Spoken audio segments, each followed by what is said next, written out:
Guys આવું બધું શું ખાતી હતી બિંદિયા?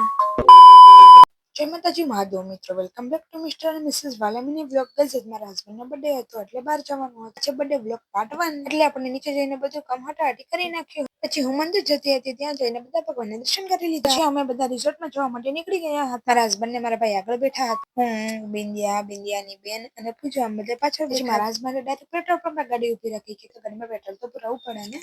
ગાઈઝ તે રસ્તામાં કેટલા બધા લોકો ચાલીને પગપાળા યાત્રા કરીને દ્વારકા જતા હતા. તેમની સેવા માટે કેટલા બધા સ્ટોલ નાખેલા હતા. ગાઈઝ અમે તો ક્યારના ગાડીમાં બેઠા હતા. હવે તો અમે થાકી ગયા હતા. અમે તો રાહ જોતા હતા કે હવે તો આવી જાય તો સારી વાત છે, ખબર નહીં ક્યારે આવશે. ફાઇનલી ગાઈઝ અમે ત્યાં પહોંચી ગયા હતા. ત્યાં ગયા તો મારા હસબન્ડ કે લાવ તને ફોટો પાડે. પછી મેં તો કેટલા બધી ફોટો પાડી લીધા હતા. પછી ગાઈઝ અમે બધા અંદર જતા હતા. ગાઈઝ અમે બધા ધ એમરલ્ડ ક્લબમાં આવ્યા હતા. ગાઈઝ તમે જોઈ જ શકો છો તેની પ્રોપર્ટી બહુ જ મસ્ત હતી.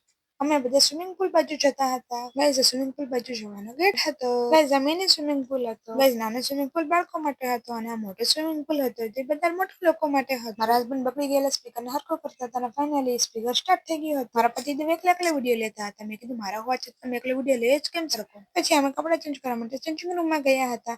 કપડાં ચેન્જ કરીને ગાઈઝ હવે તો નાવા જવાનું. આપણે તો કોઈની રાહ જોયા વગર સ્વિમિંગ પુલમાં નાવા પડી જ ગયા. દેવ પૂજાને ધક્કો મારતા હતા તો પૂજા કે ના તું ધક્કો ન મારું, એકલી પડી જશે. તો દેવું પાછળ ધક્કો મારી જ દીધો. પછી અમે સ્વિમિંગ પુલમાં બેઠા સોંગ સાંભળતા હતા કે મારા વિડીયો લે, મારા વિડીયો લે. જો ગાઈઝ ગઈ ભેંસ પાણીમાં. મારા હસબન્ડ કે લાવ તને નીચે ખવડાવવા. મેં કીધું હાલો, એમાં ક્યાં ના જ હોય. પછી અમે બધા નાતા એન્જોય કરતા હતા. ગાઈઝ નાઈને અમે બધા થાકી ગયા હતા. પછી બહુ જ ભૂખ લાગી હતી. પછી અમે બધા નાસ્તો કરવા બેઠા તો બિંદા કે એવડો મોટો પકોડો કોણે બનાવ્યો હશે. અમે બધાએ નાસ્તો કરી લીધો હતો. ત્યાં તો જુઓ ગાઈઝ ઓલી બાજુથી કોક આવતું હતું. અમે બધા વિચારતા હતા કે કોણ આવે છે.